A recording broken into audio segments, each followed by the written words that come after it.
नमस्कार, आप देख रहे हैं उत्तराखंड का number 1 news channel HNN 24/7 prime time में आपका स्वागत है। मैं हूं आपके साथ राव शफात अली। इस प्रदेश को बने हुए 16 वर्षों से ज्यादा का वक्त बीत चुका है, लेकिन आज भी बेहतर स्वास्थ्य सेवाओं का दंभ भरने वाली तमाम सरकारों के दावे खोखले नजर आ रहे हैं। स्वास्थ्य सेवाओं के अभाव को लेकर आज भी प्रदेश में कई लोग अपनी जान गंवा बैठते हैं।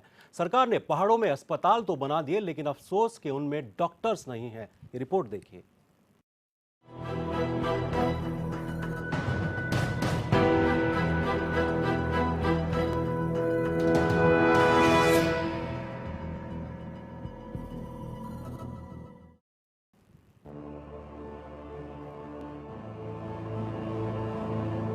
उत्तराखंड एक ऐसा प्रदेश जिसका जन्म एक बड़े जन आंदोलन से हुआ।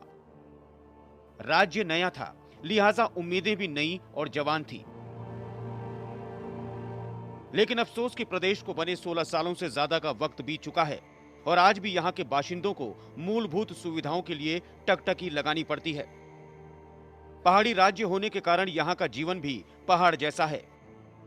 सुविधाएं न मिलने से लोगों को मजबूरन तराई इलाकों में पलायन करना पड़ता है, जबकि आज भी कई लोग हैं जो पहाड़ों में रहने को मजबूर हैं। सरकार की जिम्मेदारी यहाँ के लोगों को बेहतर शिक्षा और स्वास्थ्य सुविधाएं देने की होती है, लेकिन अफसोस कि सरकारी अस्पतालों और स्कूलों पर आज लोगों को यकीन नहीं रह गया है।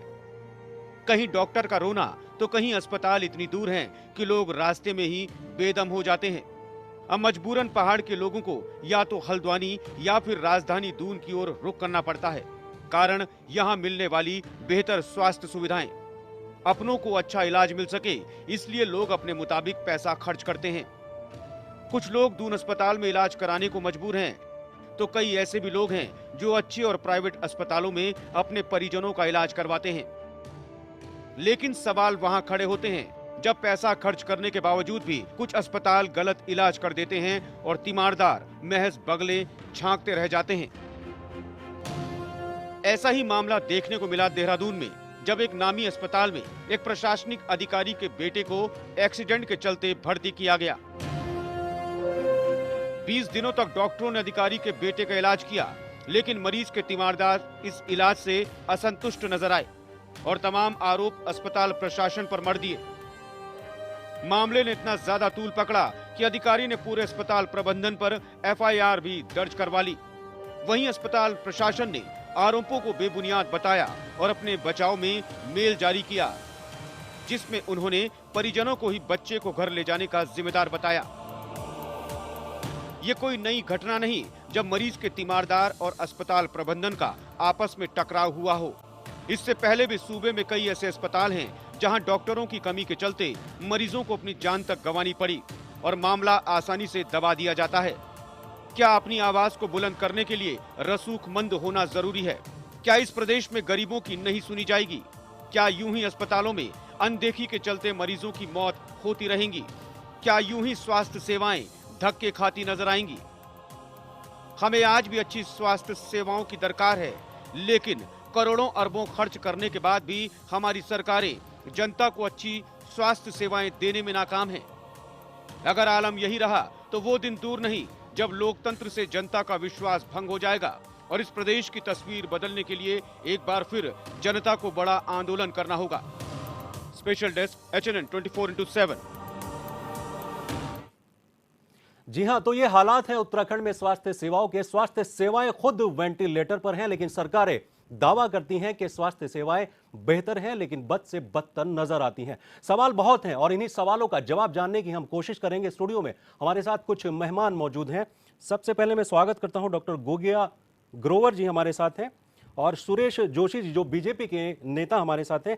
डॉक्टर RP रतूड़ी कांग्रेस के नेता हमारे साथ हैं, और वरिष्ठ पत्रकार जयसिंह रावत जी हमारे साथ हैं, और UKD के नेता वीरेंद्र बिष्ट जी भी हमारे साथ हैं। तो ये स्वास्थ्य सेवाओं का उत्तराखंड में हाल है कि किस तरह से उत्तराखंड में स्वास्थ्य सेवाएं लगातार पटरी से उतर रही हैं, और जो प्राइवेट अस्पताल हैं वो अपनी जेब भर रहे हैं, क्योंकि आदमी परेशान है, मरीज परेशान है, उनके जो घर वाले हैं वो परेशान हैं। तो तमाम सवाल हैं। सबसे पहले बात करते हैं सुरेश जोशी जी से। सर, आपकी सरकार पूर्व में रही है, चूंकि 16 साल हो गए उत्तराखंड को बने हुए, आपने इस राज्य को क्या दिया सर? नहीं, देखिए, अगर हम आज स्वास्थ्य सेवाओं की बात कर रहे हैं, जब हम उत्तराखंड में आए उत्तर प्रदेश से, तो कुछ दिन एक टेम्परेरी गवर्नमेंट के रूप में हम लोग काम किया हमने। वहाँ से लेकर के आज तक का जो सफ़र है उसको अगर हम देखें तो सरकार चाहे हमारी रही हो चाहे कांग्रेस की रही हो, दोनों सरकारें प्रदेश में रही हैं। यूकेडी भी बीच बीच में सरकारों में रही, बसपा भी सरकार में आई, लेकिन वास्तविकता क्या है कि स्वास्थ्य सेवाओं पे काम करना प्रारंभ सरकारों ने किया था। अगर हम 2007 से लेकर 2012 की बात करें, हमें उस समय मालूम था डॉक्टर्स की कमी है, क्योंकि जो हमारे डॉक्टर्स थे वो उसमें से बहुत बड़ी तादाद में उत्तर प्रदेश चले गए थे। इंफ्रास्ट्रक्चर भी कई कमियां थी। हमने राज्य बनाने के बाद अपना मेडिकल कॉलेज सुशीला तिवारी बनाया। उसके बाद जब भारतीय जनता पार्टी की प्रदेश में सरकार आई तो श्रीनगर मेडिकल कॉलेज हमने एक बहुत ही छोटे पीरियड में उसको बना करके तैयार करके उसमें क्लासेस शुरू करवाई। लग रहा था हमें कि वे उसके बाद भी स्वास्थ्य सेवाओं की जो स्थिति है वो काबू में नहीं आ सकती है, तो हमने 108 गाड़ी का प्रयोग किया। 108 हमने उस समय चलाई थी। और उसके साथ साथ ही जो हमारी पीएससीज थी, जो हमारी एचएससीज थी, या जो हमारे जिला चिकित्सालय थे, उन सबको दुरुस्त करने के लिए एक प्लान हम लोगों ने तैयार किया। और उस पर जो प्रॉब्लम्स, जैसे अब आपकी रिपोर्ट अभी दिखा रही थी कि डॉक्टर्स की कमी है, निश्चित तौर पे डॉक्टर्स की कमी थी। उस डॉक्टर्स की कमी को हमको लगता था कि जो इंफ्रास्ट्रक्चर हमने खड़ा किया था 2012 में, किसी कारणवश हम सरकार नहीं बना पाए, तो जो सरकार 2012 में आई थी, अगर वो 2007 और 2012 के बीच की स्वास्थ्य सेवाओं को आगे बढ़ाती, उसमें राजनीति नहीं करती, तो मुझे लगता है कि आज बहुत बेहतर स्थिति में उत्तराखंड खड़ा मतलब होता। आपके हिसाब से उत्तराखंड की जो स्वास्थ्य सेवाएं हैं वो बहुत बेहतर हैं, क्योंकि जब उत्तराखंड बना तो सरकार आपकी थी, 2 साल वो और 5 साल आपकी सरकार हो रही, यानी 7 साल में आपने अपनी उपलब्धियों को गिनवाया। कांग्रेस से पूछ लेते हैं, सर सरकार आपकी है, दावा आप भी करते हैं जो दावा ये कर रहे हैं, कितना इत्तेफाक रखते हैं कि आपको स्वास्थ्य सेवा उत्तराखंड में बेहतर मिली थी या आपने भी कुछ किया उसमें? राव साहब, पहले तो मैं ये कहना चाहता हूँ, आदरणीय जोशी साहब, जो उपलब्धियां कांग्रेस की थी, इन दोनों मेडिकल कॉलेज का आदरणीय नारायण दत्त तिवारी जी ने शिलान्यास करके एक भूमिका रखी थी, और जो 108 अपने खाते में गिना रहे हैं, तो ये शायद जानकारी हो कि ये 108 सेवाएं केंद्रीय व्यवस्था की थी, केंद्र सरकार की, यूपीए सरकार की ये व्यवस्था थी, जो सभी पूरे भारत में, केवल उत्तराखंड में नहीं थी। सर मैं 108 की बात नहीं कर रहा हूं, मैं सर, पहले 108 से बाहर निकलिए सर। राव साहब, फिर 108 से थोड़ा सा बाहर निकलिए डॉक्टर रतूड़ी साहब। नहीं, पहले मेरी बात पूरी होने दीजिए, जहां मैं कहीं, क्योंकि जो आदरणीय जोशी जी ने कहा, तो मुझे उस बात पर मैं पूरी बात तो कह दूं आपको। दूसरा मैं ये कहना चाहता हूं कि आज लोगों की राज्य बनने के बाद निश्चित तौर पर बहुत ज़्यादा अपेक्षाएं हैं, और उत्तराखंड राज्य बना भी इसीलिए कि क्योंकि उत्तर प्रदेश के साथ हमारी व्यवस्था ठीक नहीं हो पा रही थी। मैं अब आपको कह रहा हूं कि वर्तमान समय में हमने प्रयास किया है कि उत्तराखंड की स्वास्थ्य सेवाएं, और 474 लगभग डॉक्टर हमने कमीशन से दिए हैं, जो पहाड़ों की तरफ भेजे हैं। हमने नर्सिंग कॉलेज की बात भी अभी वर्तमान में की, अल्मोड़ा मेडिकल कॉलेज की बात की, दून मेडिकल कॉलेज की बात की। सर सिर्फ आपने बात की है। चलिए सर, मैं आपसे एक सवाल और जानना चाहता हूं सर, एक जवाब और दे दीजिए कि 13 जिलों में सिर्फ 12 जिला चिकित्सालय हैं सर, और डॉक्टर नहीं है सर? नहीं, ऐसा नहीं है राव साहब कि डॉक्टर नहीं है। निश्चित तौर पर हम कोशिश कर रहे थे, हमारी सरकार के, कि हम सुपर स्पेशलिस्ट को अधिक से अधिक कुछ उनको पैसा दे करके उनको लाएं, तो नहीं आए। पर जैसे कोटद्वार हैं, जैसे आपका पौड़ी है, आपका ऋषिकेश है, आपका टेहरी है, निश्चित तौर पर अपग्रेड करके इनको बेहतर व्यवस्था में किया गया। गोपेश्वर का है, कहीं जगह अल्मोड़ा का है, आपका पिथौरागढ़ का है। कोशिश की गई है कि हम, लेकिन लोगों की अपेक्षाएं आज भी उत्तर प्रदेश में अगर आप देखेंगे तो हम उनसे बहुत सुंदर व्यवस्था में आगे बढ़ रहे हैं, चाहे स्वास्थ्य में हो, चाहे ऊर्जा में हो, हम आगे बढ़ रहे हैं। लेकिन अपेक्षाएं उत्तराखंड बनने के बाद, क्योंकि यहाँ बुद्धिजीवियों का शायद ज़्यादा ही वो है कि वो तुरंत चाहते हैं, पर ये बाल्यावस्था का प्रदेश है, इससे इतनी अपेक्षाएं रखना सर, बहुत ये ज्यादा रोना नहीं, इसमें कब तक मतलब- रोते रहेंगे आप कि उत्तराखंड बाल्य नहीं, नहीं, अवस्था का प्रदेश है। उत्तराखंड अभी छोटा है, सिर्फ 16 साल हुए हैं। चलिए आपके पास लौटेंगे, हमारे साथ वरिष्ठ पत्रकार जय सिंह रावत जी हैं। जय सिंह जी, आपने उत्तराखंड को बहुत करीब से देखा है, क्या लगता है कि इनकी कोशिशें अभी भी जारी हैं और उन कोशिशों पर कुछ काम हुआ है, वो चाहे बीजेपी हो, वो चाहे कांग्रेस हो? देखिए, 2-3 साल पहले राज्य सरकार का एक डिपार्टमेंट है, अर्थ एवं सांख्यिकी विभाग, उसने एक सर्वे किया था कि यहाँ पलायन का जो असली कारण क्या क्या उस पर सर्वे हुआ था। तो 60% उसमें ये आया था कि आपका यहाँ जो चिकित्सा सुविधाएं नहीं है, और दूसरा शिक्षा की वजह से ही यहाँ पलायन हो रहा। बेसिकली लोग क्यों पहाड़ छोड़ के आ रहे हैं, इस वजह से आ रहे हैं, बिल्कुल, क्योंकि वहाँ की टोपोग्राफी डिफरेंट है। देखिए, मैं ये नहीं कह रहा हूँ कि पिछले 16 साल में कुछ नहीं हुआ या किसी सरकार ने कुछ नहीं किया, ये वाली बात नहीं है, लेकिन जितना होना चाहिए था उतना नहीं हुआ। अभी ये देखिए कि डॉक्टर पहले भी नहीं होते थे, आज भी नहीं होते हैं, शिक्षक पहले भी नहीं होते थे, आज भी नहीं होते। वही नहीं है, सवाल ये होता कि अभी आप पहले एक आपका मेडिकल कॉलेज नहीं थे, चलो तिवारी जी ने या जिसने भी किया, श्रीनगर वाला मेडिकल कॉलेज खुला, 15,000 साल में आपका लोगों को MBBS की डिग्री मिलने लगी। सुशीला तिवारी पहले वो था, वो उसको भी अधिग्रहण हो गया। उसके बाद दून आपका मेडिकल कॉलेज हो गया, अल्मोड़ा में हो रहा। इतने आपने मेडिकल कॉलेज खोल दिए, इसके बाद भी अगर आप डॉक्टरों का इंतज़ाम नहीं कर पा रहे हैं तो ये बड़ा चिंता का विषय है। अभी आपको कुछ दिन पहले अभी आपने खबर आपने भी पढ़ी होगी कि जो बॉन्ड भरा जाता है डॉक्टरों के लिए कि भाई आपके कुछ के हम आपको पढ़ा रहे हैं तो इसका आपको इतने साल यहाँ काम करना, वो सारी बातें होती हैं उसमें। लोग बॉन्ड का परवाह, वो पहाड़ों पर होगी, उसके बाद आपको वो नहीं कर रहे हैं, उनके खिलाफ FIR तक नहीं हो पा रहे हैं। आप जानते हैं कि फौज भी करती है, अपने लिए डॉक्टर बनाती है, वो AFMC से बनाती है, और वो सियाचिन में भी तक तैनात होते हैं। और हमारा डॉक्टर उत्तरकाशी जाने के लिए तैयार नहीं है, हमारा डॉक्टर आपका पिथौरागढ़ जाने के लिए तैयार नहीं है, और फौज का डॉक्टर सियाचिन में जाता है, नेफा चला जाता है, दूसरे लद्दाख की तरफ चला जाता है। क्यों जाता है? क्योंकि उनकी सेवा शर्तें ऐसी होती हैं, वो पढ़ाते हैं, उनको डॉक्टर बनाती है, फौज बनाती है, उनके लिए बाइंडिंग होती है कि आपको जाना ही होता है।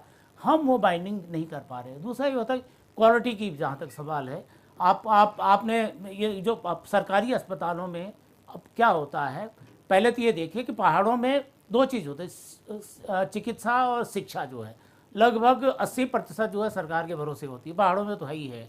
और उसके चिकित्सा का व्यवस्था देखिए आप, वहाँ ट्रॉमा सेंटर आपने, वहाँ एक्सीडेंट होते हैं, कल भी हुआ, आप सफदरखाल की तरफ हुआ, बिल्कुल ट्रॉमा सेंटर बना रखे हैं आपने, वहाँ इक्विपमेंट नहीं है, वहाँ डॉक्टर नहीं है, कहीं नहीं है। मतलब ये बिल्कुल सर सवाल यही है इन सरकारों से, सर बिल्कुल आप यही सवाल है कि मेडिसिन की आपके बात पास करिए, बिल्कुल ये दवा की बात आप करो गरीबों के लिए।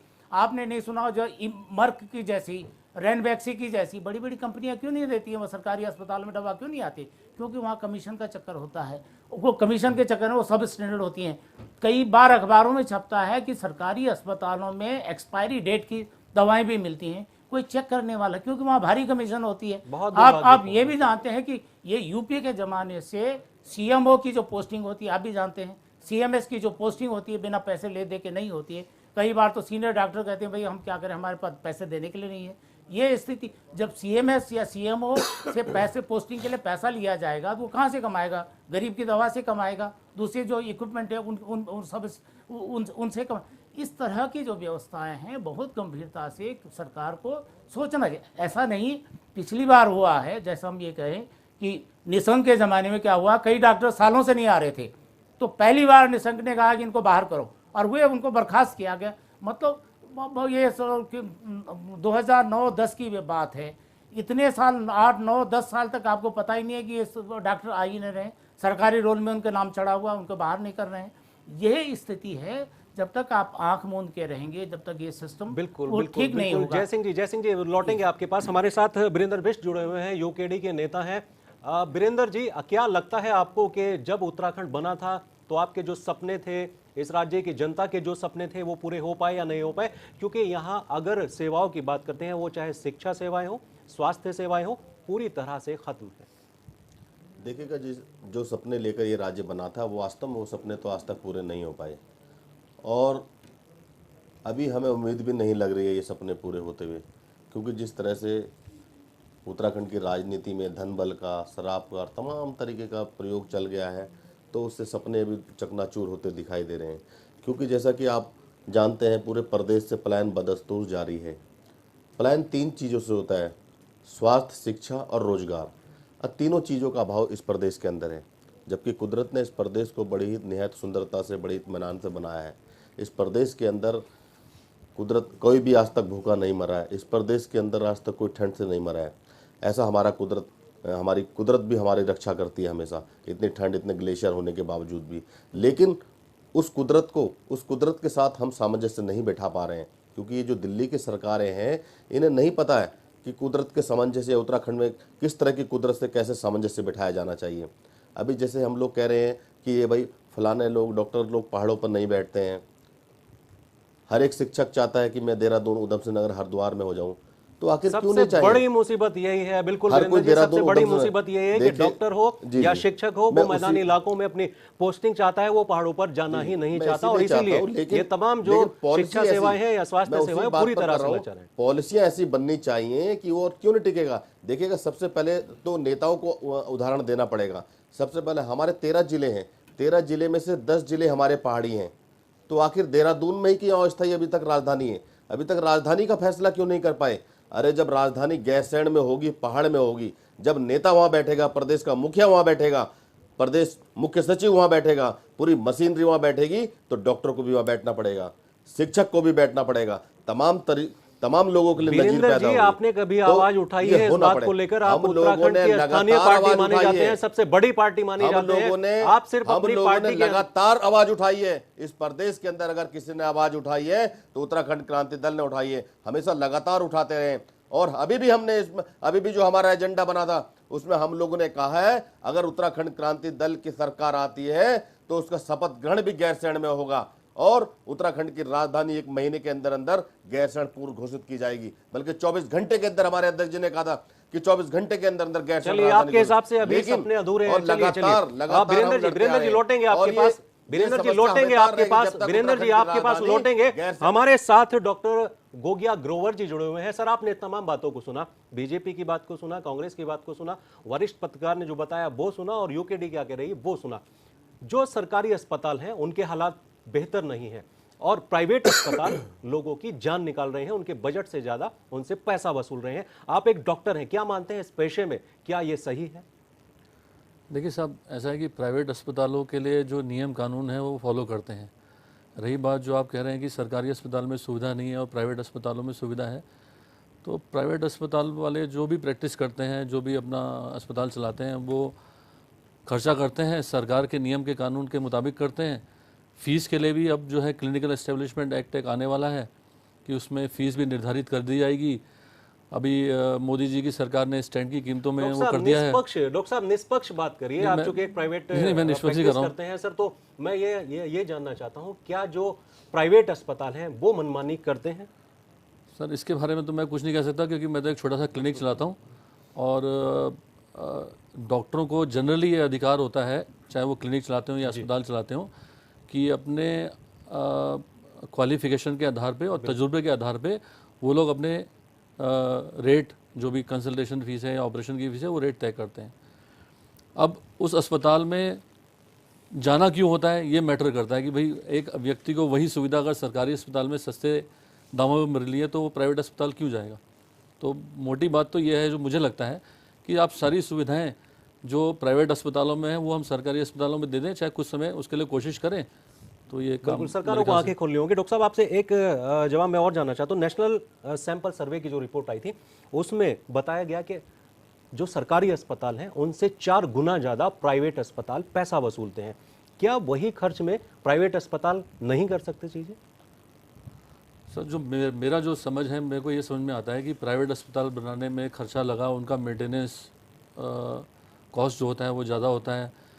वहाँ पे जो इक्विपमेंट्स लगते हैं, अब मेरे ख्याल से जो सरकारी अस्पताल के जो इक्विपमेंट्स हैं एट पार ही होते हैं। ऐसा नहीं कि सरकारी अस्पताल में बहुत घटिया इक्विपमेंट लगते हैं, पर उनकी मेंटेनेंस कॉस्ट मुझे लगता है कि प्राइवेट अस्पतालों की ज़्यादा होती है, क्योंकि वहाँ पर जो स्टाफ है उसकी सैलरी आप देख लीजिए, या जो वहाँ पे सुविधाएं हैं, सरकारी अस्पताल और प्राइवेट अस्पताल के बीच में बड़ा डिफरेंस है। और मुझे लगता है कि हम लोग जैसे अभी यूकेडी के जो बैठे हैं उन्होंने बात करी कि भाई अगर नेता या जो भी बिजनेस ने बोला कि अगर हम लोग एक नॉर्मल इंसान की तरह, अगर मैं मान लो इंजीनियर हूँ, मैं ये कहूँ कि मैं अगर सरकारी अस्पताल में जाके अपना इलाज कर सकता हूँ जी, तो तभी हो पाएगा। अगर हम सब बड़े लोग या जो भी वीआईपी लोग अपने आप को कहते हैं वो सरकारी अस्पतालों में इलाज कराएं, वो सुविधा वहाँ भी आ जाएंगी। जी हाँ, डॉक्टर ग्रोवर कह रहे हैं कि तमाम जो सरकारी अस्पताल हैं अगर सुविधाएं वहीं मिलने लगे तो कोई प्राइवेट अस्पताल में नहीं जाएगा।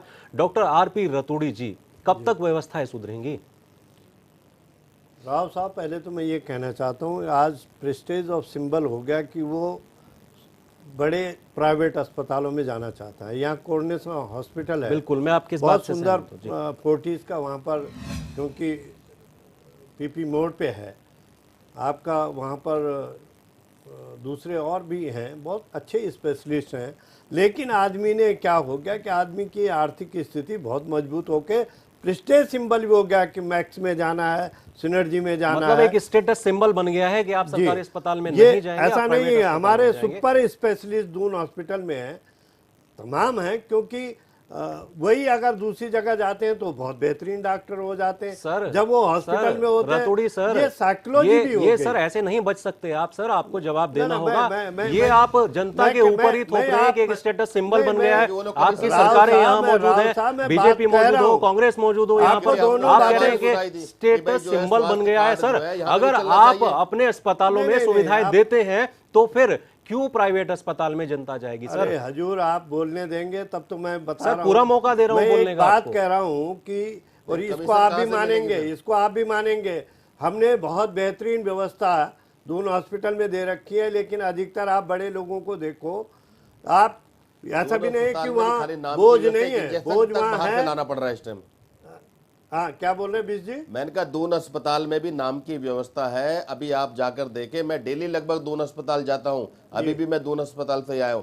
वहां पे इतनी दवाइयों की कमी है, और बीच में तो इंजेक्शन भी, पट्टी भी बाहर से मरीजों को लानी पड़ रही है।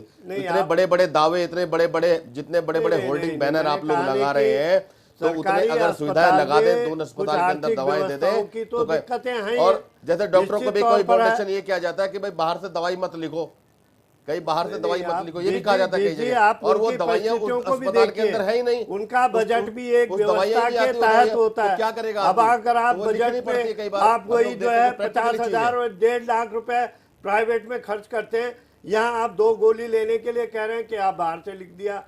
डॉक्टर बहुत बेहतरीन है, लेकिन अगर आपको देखेंगे कि उनके ऊपर कितना बड़ा बोझ है, पूरा उत्तराखंड का हमारे बस्तियों का आदमी है, पूरा गरीब आदमी कहाँ जा रहा है? वो अस्पताल में तो जा रहा है, उसका इलाज वही हो रहा है।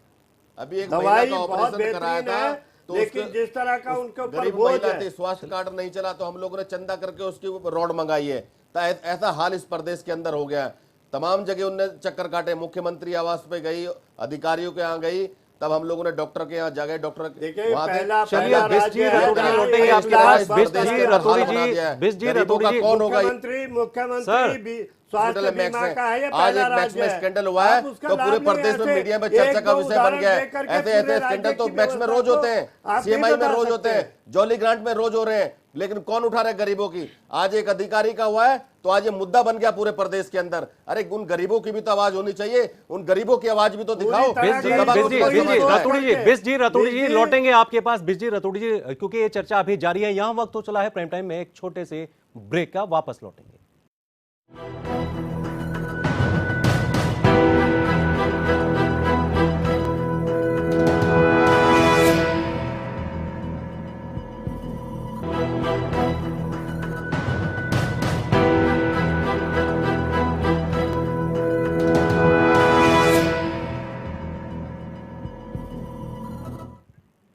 ब्रेक के बाद प्राइम टाइम में आपका स्वागत है। इस चर्चा को आगे बढ़ाते हैं। तमाम मेहमान जो हैं हमारे साथ मौजूद हैं। सुरेश जी, दावा आपने भी किया, डॉक्टर साहब दावा आपने भी किया, यूकेडी कह रही है कि उनके सपनों का प्रदेश नहीं बना। सुरेश जी, आपसे जानना चाहते हैं कि जो दावा अभी डॉक्टर आरपी रतूड़ी ने कांग्रेस की तरफ से किया है कि उनकी सरकार में बहुत काम हुआ है स्वास्थ्य सेवाओं को लेकर के, खासकर कितना इत्तेफाक रखते हैं? देखिए, आज स्वास्थ्य सेवाओं का बहुत बुरा हाल है। उसके पीछे जो सबसे बड़ा कारण है, क्योंकि 2012 और 17 का मैं उल्लेख कर रहा था जी, 2012 तक जो स्थितियां थी, आज जो स्थिति है उसके अनुकूल है। अनुकूल किस मायने में है कि हमारे पास डॉक्टर्स की उतनी कमी अब नहीं होनी चाहिए। क्यों? क्योंकि श्रीनगर मेडिकल कॉलेज और सुशीला तिवारी दोनों हमको लगभग 75 से 80 डॉक्टर्स प्रतिवर्ष दे रहे हैं, अगर हम सेंट्रल का कोटा हटा दें। और आने वाले समय पे दून भी हमारा चालू हो गया और जॉली ग्रांट में 25 सीटें हमारी निरंतर चल रही हैं। अपना जो गुरुराम राय है इसमें भी 25 सीटें चल रही हैं, यानी 80 डॉक्टर से 2 हॉस्पिटल से के 25-25 यहाँ के अगर हम लगाते हैं तो लगभग 200 डॉक्टर से हमारे प्रदेश के निकल रहे हैं। सर मुझे आंकड़े नहीं तो चाहिए, उन सर डॉक्टर्स मुझे को आंकड़े नहीं चाहिए, निकल रहे सर हैं ना। जनता को भी आंकड़े काम नहीं तो नहीं चाहिए, आ रहे मुझे हैं। जवाब ये चाहिए कि सरकार आपकी भी रही थी, आप आपने ये क्या बताएं, दिया। दून अस्पताल में क्या सुविधाएं दी अभी तक? नहीं बिष्ट जी, पहले पूरी बात दून को अस्पताल नहीं, में कोई आप डॉक्टर अपने नहीं बैठ रहा है अभी। बिष्ट जी प्लीज, आप अपनी बात को आपने कहा, हमने ध्यान से सुना, अब आप हमारी भी सुनो, बीच में टोका टाके ना करो। सवाल ये है कि मैंने जैसे देखो विषय को रखा, मेरा कहने का मतलब ये है कि 2012 के बाद मैंने किसी सरकार पर आक्षेप नहीं लगा रहा। अभी मैं कह रहा हूं कि स्थितियां अनुकूल हुई हैं, लेकिन कमी कहां पर आ रही है, जो डॉक्टर्स की कमी का विषय आ रहा है। एक तो हमारी ट्रांसफर पॉलिसी जिसका भी जिक्र कर रहे थे हमारे राउत जी, जिसका जिक्र कर रहे थे। देखो ट्रांसफर पॉलिसी आपके पास नहीं है, जब तक आपकी ट्रांसफर पॉलिसी नहीं होगी आपका प्लीज विश जी प्लीज आप बोलिए ना, आपका जब बारी आएगी आप बोलिए, मैं मना थोड़ा कर रहा हूं बोलने के लिए, आप खुल के बोलिए ना। देखो आप देखिए, हम एक डिबेट में बैठे हैं भाई, देखो जिस विषय पे चर्चा हो रही है प्लीज आप उसको करने दीजिए, या तो फिर आप ही बोलिए। नहीं बोलिए आप बोलिए, सुन रही है तो जनता सब। मेरा कहने का मतलब ये है कि हमारी ट्रांसफर पॉलिसी ना होना एक बहुत बड़ा कारण है। दूसरा साथ पे क्या है कि भाई जिस विषय को हम अभी राउत जी ने उठाया कि भाई 15,000 रुपये पे जब हमने MBBS बनाए और बॉन्ड्स हमने भर लिए, 15,000 में MBBS बच्चा करेगा, बहुत अच्छी हमने पॉलिसी बनाई थी, लेकिन आखिर वो इम्प्लीमेंट क्यों नहीं हो रही है, उन पर कार्रवाई क्यों नहीं हो रही है, उन पर FIR क्यों नहीं लिखाई जा रही है, या उन डॉक्टर्स को उन क्षेत्रों में, चाहे उत्तरकाशी है, चाहे बागेश्वर है, चाहे पिथौरागढ़ है, क्यों नहीं भेजा जा रहा है। भाई ये मैं जिस विषय की चर्चा कर रहा हूँ वो विल पावर की कमी है, वो विजन की कमी है, उसलिए हमको आज उन सरकारी अस्पतालों को तरसना पड़ रहा है डॉक्टर्स के लिए।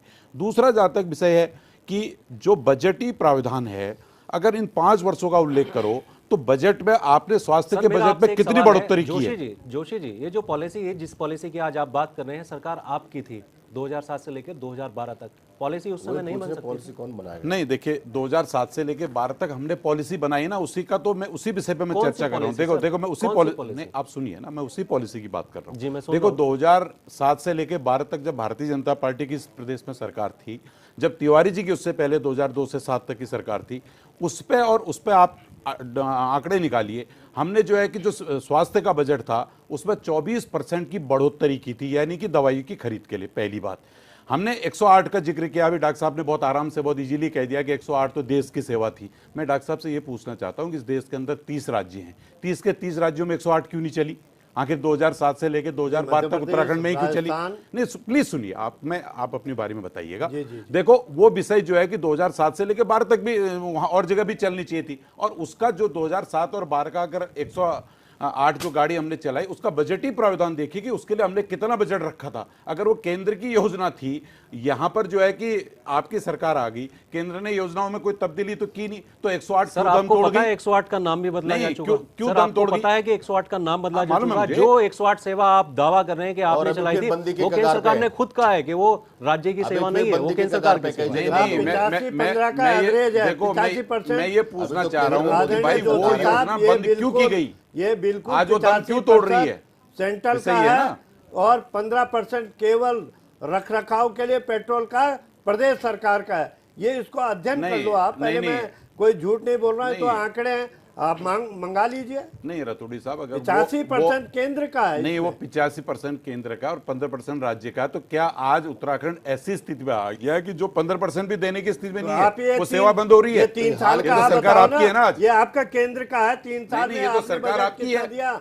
बजट नहीं दे रहे होंगे निश्चित तौर ऐसा है, पर। देखो बंदी क्या कगार पे हो रहा बजट की होगा? स्थिति तो ये है कि NRHM का पैसा आप खर्च नहीं कर पा रहे हो, आपको जो दवा का पैसा मिल रहा है उसको आप विड्रॉल नहीं कर पा रहे हो। आज भारत सरकार ने, जैसे अभी डॉक्टर साहब जिक्र कर रहे थे, कि अब पूरे देश के लिए नई योजनाएं बनाई हैं। कई दवाइयां ऐसी हैं जिन दवाइयों पे बहुत ज्यादा टैक्स फ्री कर दिया। जैसे अभी स्टैंड की बात हो रही थी, जो 1,35,000 तक मिलता था, 27,000 उसकी कीमत कर दी गई है। इसी देहरादून के अंदर अभी एक दून के बगल में ही एक दवा की दुकान खुली है, जो नई दवा की दुकान खुली है, उसमें आपको जो है कि जो मार्केट में दवा है उससे बहुत सस्ती दवाएं मिल रही है। उस विषय पर हम लोग काम कर रहे हैं। अभी एक विषय में बताऊं कि देखो जो दिक्कत क्या आ रही है, आपने एक बड़ी अच्छी बात अभी कही कि इंश्योरेंस की जो पॉलिसी के तहत लोगों को स्वास्थ्य लाभ देने की बात कही थी, उस पर प्रदेश के कई हॉस्पिटल्स ऐसे थे कि जिनको अप्रूव्ड कर दिया, लेकिन इंश्योरेंस कंपनी को प्रदेश सरकार ने बजट दिया नहीं, उनकी जो किस्त होती थी। अब उन्होंने क्या है, जो प्राइवेट हॉस्पिटल्स थे या जो उसके कैटेगरी में आते थे, उनके बिल काफी पेंडिंग हो गए, उन्होंने गरीबों का इलाज ही नहीं किया। तो आखिर हमको जो है, देखो जिस विषय पर हम लोग चर्चा करने बैठे हैं, बेसिकली ये ऐसी चर्चा नहीं है कि इसको बीजेपी कांग्रेस या यूकेडी में डाल दे। ये विषय ऐसा है कि ये एक बड़ा गंभीर विषय है, और इस गंभीर विषय का अगर हमको समाधान करना है तो उसके लिए जो भी अब नई सरकार बनेगी, क्योंकि आज हम एक ऐसे दिन में बैठे हैं कि लगभग हम कह सकते हैं कोई सरकार नहीं, सरकार है भी तो काम चलाऊ सरकार है, वो कोई डिसीजन नहीं ले सकती है। जो भी नई सरकार बनेगी, अगर उस सरकार की विल पावर होगी, उसकी रतूड़ी जी काम चलाऊ सरकार आपको बताया जा रहा है कि कोई डिसीजन नहीं ले सकती, नहीं ले सकती आज के दिन में, वो वास्तविकता है। जब चुनाव क्या डिसीजन लेने की पावर नहीं है आपके अंदर? ये तो राव साहब आपको भी भली भांति, जब आचार संहिता का लागू हो जाती है तो उसके बाद कोई बड़े नए व्यवस्था, नए कोई नियम, नई कोई आप नीति लागू नहीं कर सकते। आपको प्रशासनिक व्यवस्था में काम चलाऊ, ठीक कह रहे हैं, काम चलाऊ होते हैं, केवल प्रशासनिक ढांचे को देखना पड़ता है। आप नई नीति को न तो लागू कर सकते हैं, पर मैं एक बात कहना चाहता हूं, जो आपने कहा था कि जो 15,000 वाले डॉक्टरों की बात आई थी, निश्चित तौर पर राज्य सरकार ने उस पर एक सख्ती दिखाई थी पिछले दिनों, लेकिन माननीय उच्च न्यायालय ने उसमें हस्तक्षेप करके वो गड़बड़ कर दिया। अब न्यायालय की अवमानना तो कोई राज्य सरकार न किसी में दम है। वो लोग कोर्ट में चले गए, कोर्ट ने उनको राहत दे दी।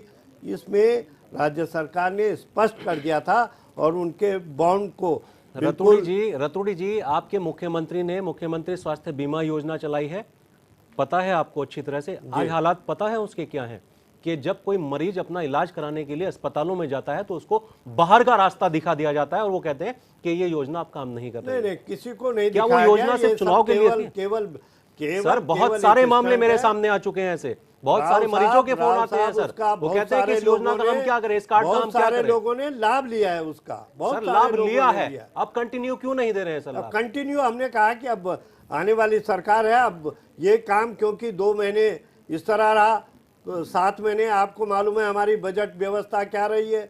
प्रदेश सरकार कभी राष्ट्रपति शासन रहा, कभी बजट नहीं रहा। सर 5 साल रहे आपकी सरकार, उसमें 2 मुख्यमंत्री रहे सर, और अगर 3 महीने में आप हमारे 5 साल साल के पहले मार्च के का महीना और अब के अगर आप देखें तो हमने स्वास्थ्य सेवाओं पर बहुत बेहतरीन काम किया है, बहुत बेहतरीन। कितना बेहतरीन काम किया है सर? आपके जो अस्पताल हैं ताले लगे हुए हैं सर, और जो ब्लड बैंक है ताले लगे हुए हैं सर। आपके यहाँ करीब 2422 डॉक्टरों की जरूरत है सर उत्तराखंड के अंदर, और इस वक्त हालात जानते हैं आप क्या है? 990 डॉक्टर, सिर्फ 990 डॉक्टर काम कर रहे हैं सर।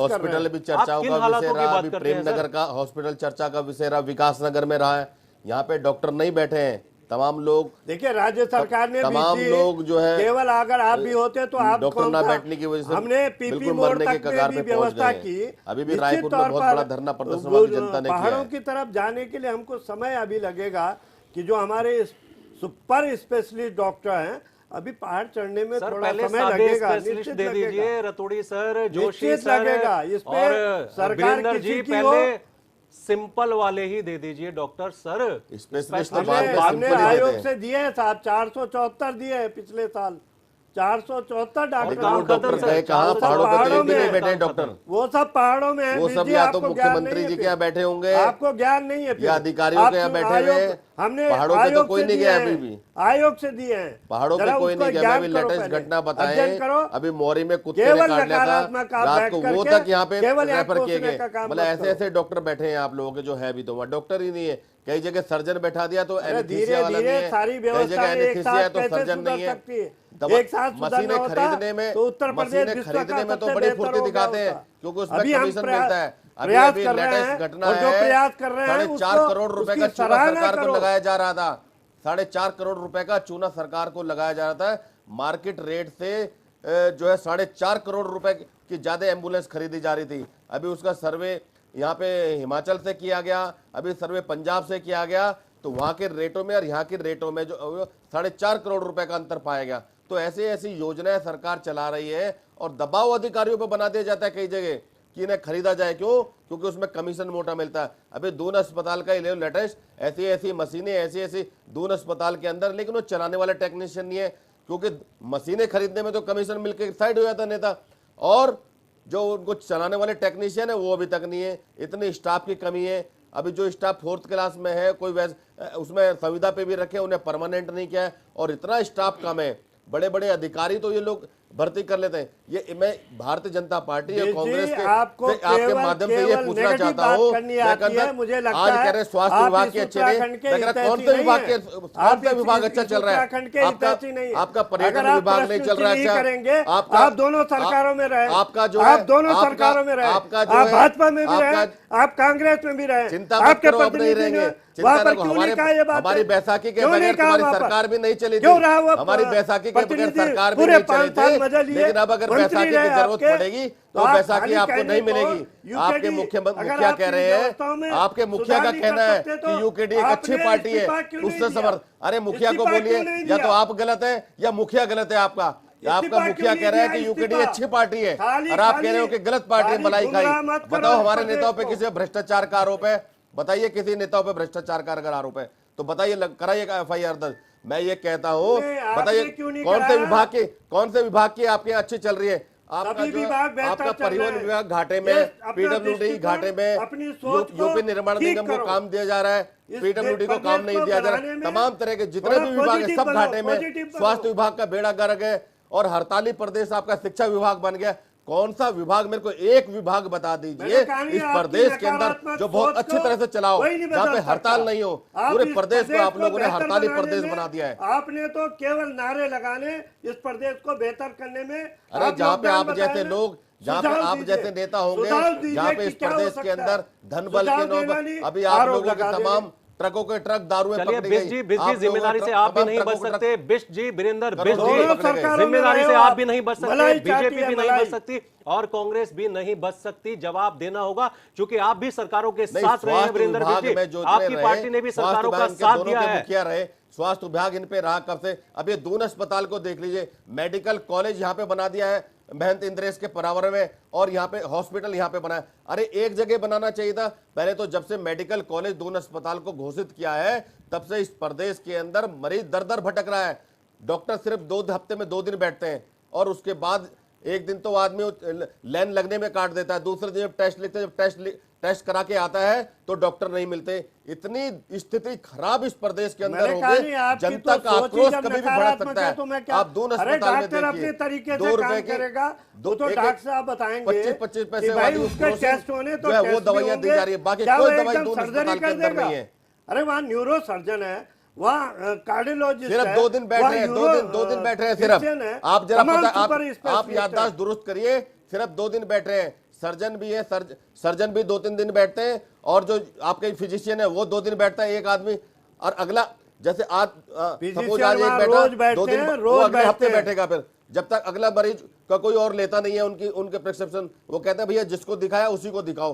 तो बताइए कैसे इस प्रदेश का भला होगा? हमारी पहले भी ये मांग थी, आपने मेडिकल कॉलेज बनाए, बहुत अच्छी बात है, इस प्रदेश के अंदर बनाए। अरे शहर से दूर बनाइए। अभी जॉली ग्रांट बना था शहर से दूर, एक नया शहर डेवलप हुआ। इधर रायपुर में बना देते, जहां पे राजधानी बनाने की बात कर रहे थे, इधर सहसपुर में बना देते, दूर बनाते, एक अच्छा शहर भी डेवलप होता, लोगों को सुविधाएं भी मिलती। आप ये बताइए राजकीय अस्पताल क्या है? अभी मैं लेटेस्ट घटना बताता हूं आपको, गांधी नेत्र शताब्दी का हॉस्पिटल का जल्दबाजी में आप लोगों ने उद्घाटन किया। अभी वो जमीन भी दूर अस्पताल के नाम नहीं है, किसी सरकारी के नाम नहीं, उस जमीन और उस पर 18-14 करोड़ रुपए का खर्चा कर दिया। आप ये देखिए, जमीन आपके नाम नहीं है, उस पर 14 करोड़ रुपए का खर्चा कर दिया, और आंखों का हॉस्पिटल बनाया। वहां पे अभी भी जो है ऑपरेशन थिएटर नहीं है। हम गए मरीजों को लेके, हम गए मरीजों को लेके, वहां पे उन्होंने डॉक्टर बैठा दिए स्पेशलिस्ट, लेकिन वहां पर ऑपरेशन थिएटर नहीं है। तो बताइए डॉक्टर क्या करेगा? इसीलिए सफाया आप ये जवाब दें आपकी कि डॉक्टर क्या करेगा जब ऑपरेशन थिएटर नहीं है, आंखों के ऑपरेशन। अरे आप सुझाव दो, आंखों का अस्पताल खुला, उसको कह रहे हैं ऑपरेशन थिएटर नहीं है। अरे आप जाके देखिए वहां क्या। अरे जाके देखा, मैं कल ही गया हूँ, मैं कल ही क्या परसों क्या हूं, इसीलिए बता रहा हूं मैं आपको। मैं चलिए, झगड़ने से कुछ नहीं होने वाला वीरेंद्र बिज जी, झगड़ने से कुछ नहीं होने वाला। जिम्मेदारी से आप नहीं बच सकते, जिम्मेदारी से डॉक्टर आरपी रतूड़ी नहीं बच सकते, कांग्रेस भाजपा नहीं बच सकती। वापस लौटेंगे बिज जी प्लीज, बिज जी आपके पास वापस लौटेंगे। हमारे साथ वरिष्ठ पत्रकार जय सिंह जी हैं। जय सिंह जी, आप तमाम बातों को सुन रहे हैं, दावा कर रही हैं सरकारें जितने भी आ रही हैं कि उन्होंने काम किया है। आपको लगता है कि काम किया है हकीकत में? देखिए, दो बातें, हर सिक्के के दो पहलू होते हैं। एक कहते हैं ना, कृष्ण पक्ष होता है, शुक्ल पक्ष होता है, एडवांटेज डिसएडवांटेज सब कुछ होता है। बिल्कुल सर। कमियां भी होती हैं, अच्छाइयां भी होती हैं। बिष्ट जी ने जो कमियां गिनाई मैं उनसे सहमत हूँ, बाकी और लोग भी आ रहे हैं उससे बात मैं ठीक हूँ।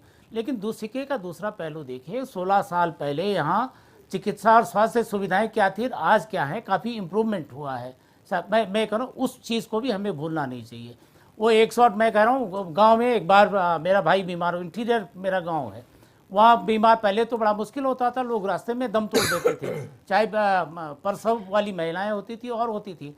अब वो 108 वाला गांव तक पहुंच रहा है, भले कई बार उस पर पेट्रोल नहीं होता, कई बार सरकार उनका पेमेंट नहीं करती, फिर भी वो गाँवों तक जाती है वो 108 की सर्विस, चाहे वो जिसकी भी सरकार हो, चाहे कांग्रेस की रही हो, बीजेपी की रही हो, वो हुआ है।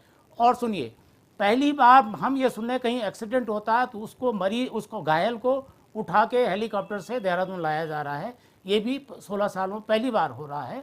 मैं ये नहीं कह रहा हूँ कांग्रेस के राज में हो, लेकिन अब ये धीरे धीरे व्यवस्थाएं हो रही है और हमें उम्मीद करनी चाहिए कि बेहतर होगी। जहाँ तक 108 का सवाल है, उस समय 7 राज्य थे जो जिनमें ये 108 शुरू हुई थी। हाँ, ज़रूरी है कि हाँ, ये सही है कि वो NHRM में फंडिंग उसकी होती है, लेकिन उस समय केवल उत्तराखंड नहीं था, 7 स्टेट थे। वो GBKR क्या है उनकी GBK वालों की संस्था थी, वो होते। मैं आपको एक थोड़ा दूसरी बात कहना चाहता हूँ कि जो प्राइवेट हॉस्पिटल हैं वहाँ होता क्या है, डॉक्टर लिखता है तो उसकी कैंपस में ही उनकी अपना केमिस्ट भी होता है, और वो कहते हैं उसी ब्रांड की, उसी सॉर्ट की, उसी कंपनी की दवा वो लिखते हैं। जबकि आपको MRTP एक्ट होता, ये होता है monopolies and restricted trade practice act होता है, एकाधिकार निरोधक अधिनियम है। आप जब अस्पताल हो तो आप वहीं से, प्राइवेट अस्पताल हैं, आप वहीं से उन्हीं की दवाई खरीदने के लिए मजबूर नहीं कर सकते। जैसे आप उस नियम में कोई काम नहीं करता, उस नियम में कोई काम नहीं करता, ये नहीं हो रहा है, बनी हुई है, लेकिन उनको डॉक्टर्स फॉलो नहीं करते। हमारे साथ डॉक्टर ग्रोवर भी हैं, उनसे लेकिन वो महंगी दवाएं होती हैं, उन्हीं की दवाएं, उनसे भी कमीशन। रावत सर, हमारे साथ डॉक्टर ग्रोवर भी जुड़े हुए हैं, उनसे जवाब जान लेते हैं। सर, क्या ये ठीक है कि आप ही के क्लिनिक में आप ही का एक मेडिकल हो और दवाई मजबूरी हो उस मरीज की कि वहीं से दवाई MRTP एक्ट की जानकारी नहीं होती है? बिल्कुल भी ज़रूरी नहीं है सर। अगर बेसिकली किसी भी अस्पताल या क्लिनिक में कोई मेडिकल स्टोर होता है तो वो पेशेंट की सुविधा के लिए होना चाहिए कि भाई वो कहाँ से जाके दवाई, दूर से जाके दवाई लेगा। अगर पेशेंट ये कहता है कि डॉक्टर साहब मैं आपके यहाँ से दवाई नहीं लेना, मैं बाहर से लेना, बिल्कुल स्वतंत्र लेने के लिए, और डॉक्टर को उस दवाई के ट्रेड नेम के आगे, उसके आगे उसका सॉल्ट लिख देना चाहिए। बड़ी सिंपल सी बात है, इसमें कोई दिक्कत वाली बात नहीं। चलिए, डॉक्टर साहब कह रहे हैं कि डॉक्टर उस जो नियम है उसको फॉलो करते हैं। अब वक्त की कमी है, लेकिन छोटा छोटा सा एक कमेंट ले लेते हैं इन स्वास्थ्य सेवाओं पर, शिक्षा सेवाओं पर, उत्तराखंड की चरमराई इन सेवाओं पर। रतूड़ी जी, सबसे पहले चूंकि सरकार आपकी है, छोटा सा एक लाइन में बता दीजिए कि आपकी जो कोशिशें हैं वो कोशिशें ही रहेंगी या कभी काम भी होगा? निश्चित तौर पर ये कोशिश ही नहीं, राव साहब, हमने प्रयास भी किया और बहुत बेहतरीन प्रयास करेंगे। और ये हम कोई एहसान नहीं करें, ये उन शहीदों को जिन्होंने उत्तराखंड राज्य बनाया, जिन्होंने गोलियां खाई, जिन माता और बहनों ने अपमान सहा है, ये हम उनकी बदौलत कोई एहसान नहीं कर रहे हैं। ये हमारी जिम्मेदारी है, चाहे वो सरकार किसी की हो। पर वर्तमान में हरीश रावत जी बहुत बेहतरीन तरीके से प्रयासरत है, और उसी का मैंने कहा नहीं कि विगत समय 474 डॉक्टर हमने आयोग से दिए। कोशिश है हमारी सुपर स्पेशलिस्ट डॉक्टरों को पहाड़ तक भेजने की, लेकिन हम कितने कामयाब होते हैं ये प्रयास है। जोशी जी, आप भी बता दीजिए, चूंकि सरकार आपकी भी रही है और इस बार तो आप भी दावा कर रहे हैं। नहीं, देखिए, अभी जो आज के दिन हम लोग बैठे हैं, मैं सिर्फ आज ये कह सकता हूँ कि उत्तराखंड को एक बेहतर स्वास्थ्य सेवाओं की आवश्यकता है। उसके लिए हमको मिल करके, देखिए कि सरकार बीजेपी की आएगी या कांग्रेस की आएगी वो अलग विषय है। विषय ये है कि भाई हम सब लोग उत्तराखंड वासी हैं और सबको उत्तराखंड के लोगों के स्वास्थ्य की चिंता होनी चाहिए। उसके लिए सबसे पहले विषय क्या है कि भाई हमको स्वास्थ्य के बजट में बढ़ोतरी करनी पड़ेगी, जो आज बहुत कम है, नंबर 1। नंबर 2 क्या है कि जो केंद्र सरकार की योजना अभी स्वास्थ्य को लेकर के चल रही है, और जिस तरह से मोदी जी ने अभी मेडिसिन के ऊपर और जो महंगे इलाज हैं उनके ऊपर फोकस करके उसको सस्ता किया है, उसका लाभ उत्तराखंड को लेना पड़ेगा। और तीसरा जो सबसे महत्वपूर्ण विषय है वो विषय ये है कि जो हमारे पर्वतीय जनपद हैं, विशेष करके जो 10 जनपद हमारे पर्वतीय हैं, उन 10 जनपदों के मतलब आप दावा कर रहे हैं कि प्लीज एक मिनट मेरी बात को पूरा होने दीजिए। एक मिनट राव जी, जोशी जी वक्त नहीं राव जी, एक मिनट प्लीज। मैं कह रहा हूँ कि जो 10 हमारे जनपद हैं उनके जिला चिकित्सालयों को हमको दुरुस्त करना पड़ेगा। सबसे पहला जो हमारा वो काम करना पड़ेगा, क्योंकि पर्वतीय क्षेत्रों की दिक्कत है, हमारे जिला चिकित्सालय दुरुस्त नहीं है। जिस दिन वो दुरुस्त हो जाएंगे निश्चित तौर पर उत्तराखंड की स्वास्थ्य सेवाओं का लाभ आप दावा कर रहे हैं कि जिस दिन वो दुरुस्त हो जाएंगे। डॉक्टर साहब आपको क्या लगता है, एक लाइन में बता दीजिए कि व्यवस्था में सुधार होना चाहिए? अब ठीक है, व्यवस्था में सुधार होना चाहिए। जैसे डॉक्टर्स की कमी की बात हो रही है कि पहाड़ों में डॉक्टर नहीं है, तो डॉक्टर को एक आम आदमी की तरह समझो आप कि भाई जैसे आम आदमी को जो सुविधाएं चाहिए, जैसे सुरक्षा चाहिए, उसके बच्चों के लिए स्कूल चाहिए, और उसके बच्चे जो बड़े होते हैं रोजगार चाहिए, वो सुविधाएं आप डॉक्टर को दो, डॉक्टर पहाड़ जाएगा, क्यों नहीं जाएगा? बिल्कुल। वीरेंद्र बिष्ट जी, आपको क्या लगता है? आरोप प्रत्यारोप से थोड़ा सा अलग, चूंकि सरकारों के साथ आप भी रहे हैं। जी, वास्तव में जब तक इस प्रदेश की नीतियां देहरादून के अंदर या गैरसैंण के अंदर, पहाड़ की राजधानी अगर पहाड़ के अंदर जब तक नीतियां नहीं बनेंगी, तब तक इस प्रदेश का विकास नहीं होने वाला। दिल्ली से और नागपुर से जो पहाड़ की योजनाएं लाई जाती है वो पहाड़ में कभी भी कामयाब नहीं हो सकती। इस प्रदेश के अंदर अगर स्वास्थ्य सुविधाएं लानी है, इस प्रदेश के अंदर शिक्षा सुविधा लानी है, तो इस प्रदेश के अंदर अगर रोजगार नीति लानी है, तो इस प्रदेश का मुखिया होना चाहिए, इस प्रदेश की सोच का मुखिया होना चाहिए। मैं इस प्रदेश के अंदर जनता के नाम ये पैगाम आपके माध्यम से देना चाहता हूँ, इस प्रदेश के अंदर जब तक क्षेत्र दल की सरकार नहीं आएगी, इस प्रदेश का विकास नहीं हो आपकी सरकार आएगी तब व्यवस्थाएं ठीक होंगी। जय सिंह रावत जी हमारे साथ। जय सिंह जी, एक लाइन में बता दीजिए कि ये जो दावा कर रहे हैं सब, इनके दावे से कितना सहमत है? देखिए, जीवन की सुरक्षा जो होती है हमारा फंडामेंटल राइट है, ये हमारा मौलिक अधिकार है कि हमारे जीवन की सुरक्षा हो। जीवन की सुरक्षा तब तक नहीं होगी, आपका वो अधिकार तब तक आप नागरिकों को नहीं दे सकते जब तक आप चिकित्सा सुविधाओं को अपडेट नहीं करते, उनको ठीक ठाक नहीं कर सकते। उत्तराखंड में आपको ठीक ठाक करना है तो ये जो तबादला एक्ट है उसको निश्चित रूप से लाना पड़ेगा। जब तक आप उसको मैंडेटरी नहीं करते, जब तक लोगों कानून तबादले पे जाने पर लोगों को विवश नहीं करते, तब तक नहीं जाएंगे। अभी डॉक्टर साहब कह रहे थे कि साहब फैसिलिटी, मैंने कहा कि हमारे मेरा बच्चा 4 महीने वहाँ बर्फ के अंदर रहा, सियाचिन में रहा, वो वहाँ उनके साथ डॉक्टर भी थे। जब फौज वाले डॉक्टर को वहाँ भेज सकते हैं, आप पहले बोलो ना आपकी भाई नहीं, हम नहीं कर सकते, हम वहाँ नहीं जाएंगे, हम वहाँ नहीं जाएंगे। आप पहले लिख के दे दो। यहाँ दावों से काम नहीं चलेगा सर, आपका कहना है कि यहाँ दावों से काम नहीं चलेगा, आंकड़ों से काम नहीं चलेगा, हकीकत में, जमीनी हकीकत में काम करना होगा। तो तमाम मेहमानों का शुक्रिया हमारे स्टूडियो में जुड़ने के लिए। और जब हमारे हुक्मरान बंद बोतलों में पानी पीने लगे, सब्ज बोतलों में पानी पीने लगे, तो उनको पता कैसे चलेगा कि जनता प्यासी है, पानी नहीं है? हमारे हुक्मरान जब अपने इलाज के लिए बड़े बड़े हॉस्पिटलों में अपना इलाज कराने लगे, तो उनको पता कैसे चलेगा कि मरीज उनके प्रदेश में मर रहा है? बहरहाल इस खास पेशकश में मेरे साथ इतना ही। मुझे दीजिए इजाजत। नमस्कार।